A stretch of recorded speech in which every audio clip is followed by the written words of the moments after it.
I'd like to welcome you to the introduction on masonry structures prepared by myself, Dr. Muhammad Dawish.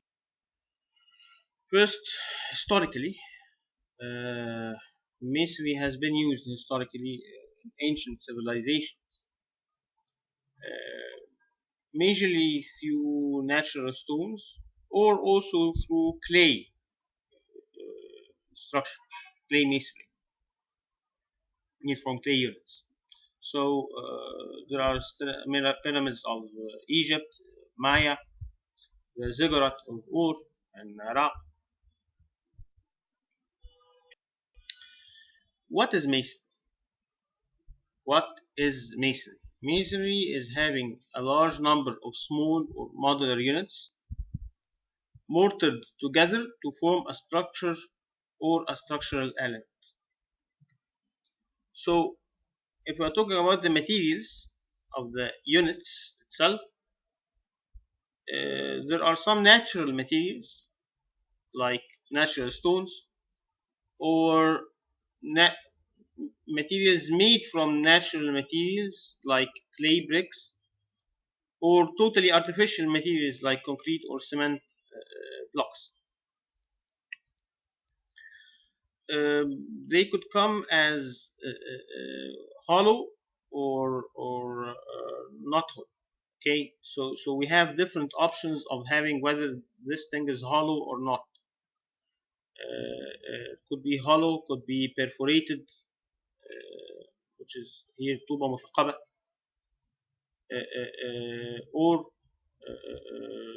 not without any cavities at all, which is called here طوبة مصماء. These pictures are from the Egyptian code, by the way. Egyptian code for masonry. The components of masonry are mainly the units, mortar, and these two, masonry units and mortar, they are always a must. You must always have masonry units and mortar, because masonry units on their own, they couldn't work on their own without a mortar to bind them together. But additionally, you could also have grout and reinforcement. But this is not that common to be happening in order to have reinforced masonry. Sometimes you can have reinforced masonry, sometimes it is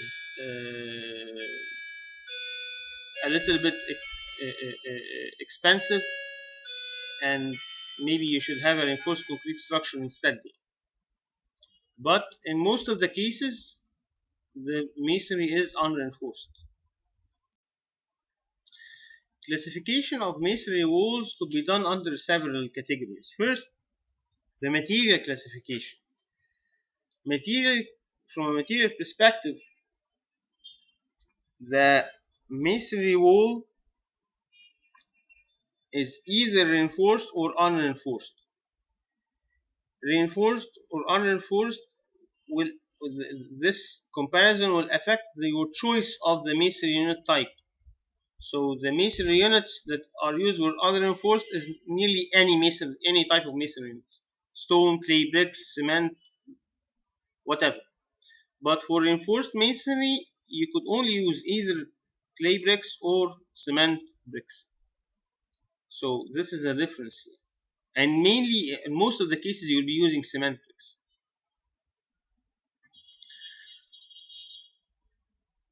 In terms of the vertical structural system, how you are resisting vertical loads, masonry walls are either non-load bearing, which are not subject to vertical loads, so it's supposed to only carry itself, or load bearing, they are subject to vertical loads.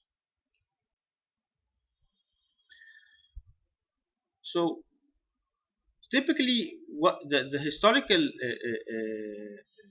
structures that we have seen in the early slide, they are classified, all of them, as gravity walls, and most of the historical sites you see are gravity walls, and most of the old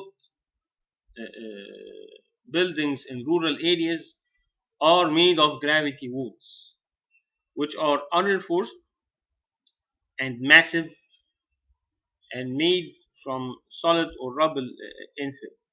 Okay, it's not something that is having any high tech in its construction. So here, if you could imagine something like this, the type of loading that you could receive in such a case is either is vertical. You could have some horizontal loads, but it will not be that strong in resisting it. And the vertical load, if it has an eccentricity, it will cause a moment for sure and an axial force, and the horizontal load will cause a shear force. So this is why we'll talk later about what we call the eccentricity or the reactive eccentricity. Okay, and of course, in such a case, an unreinforced gravity wall, you could not carry eccentricity that much. The unit dimension orientation, we will talk here a little bit about English and Arabic terminology. So a brick, it has a unit dimensions less than or equal to 300 millimeter by 200 millimeter by 200 millimeter. However, a block is anything exceeding that. By the way, this definition is the definition of the Egyptian code. This is the official definition in the Egyptian code. The unit orientation, we have different orientations here. So the first type is what we call the stretcher. In Arabic, it's called shinawi. Okay. The second is called adya, which is called in Arabic, it's called adya. In English, it's called header. Okay. The what's called here a soldier is actually what's called the sikina or adya ala sif, standing. Okay, and anything which is standing on its thinner dimension and having a significant height, it's called ala sifu in Arabic. Okay, so this is shinawi ala sifu, this is adi ala sif, so on. Okay. Right.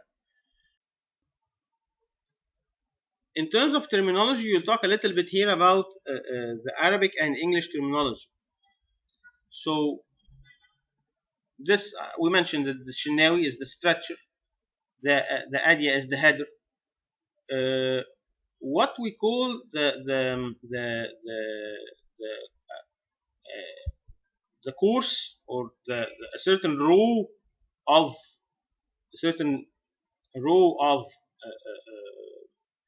masonry is it's called in English a course. In Arabic, it's called midmak. So this is a midmak shinawi, and this is above it is a midmak adya. So in English, it's a stretcher course and a header course. Okay.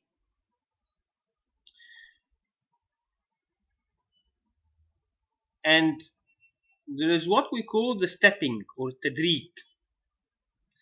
And you could understand that you're in this type of bond, and we'll discuss the types of bonds later. You could see that it is done on purpose to have one header, one stretcher course, then one header course, then one stretcher course, then one header course, in order to give this stepping and have what we call here tayya or lap, in order to have what is called the head joints or العرانيس الحمات الرأسية.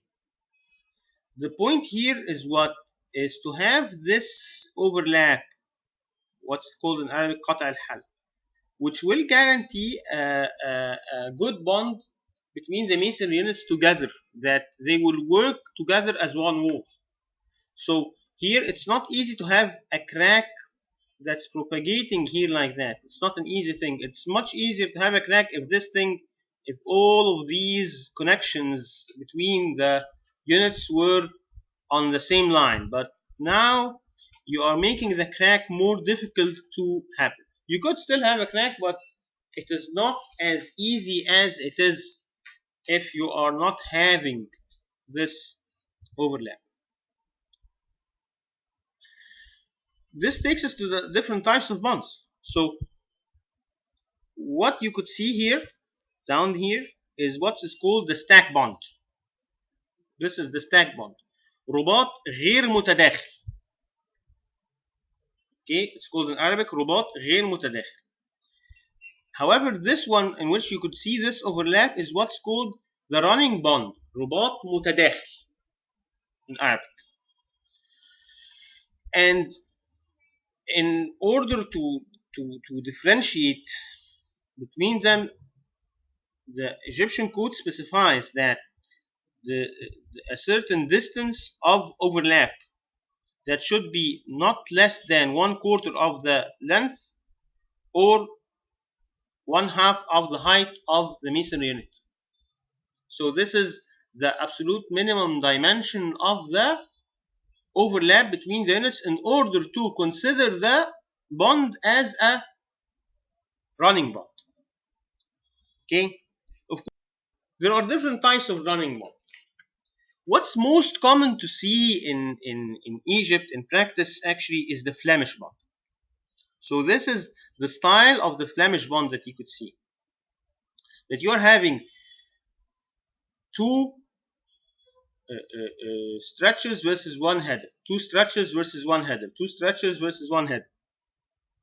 اتنين شناوي واحد ادي، اتنين شناوي واحد ادي، اتنين شناوي واحد ادي. And above them you will see the half brick overlap.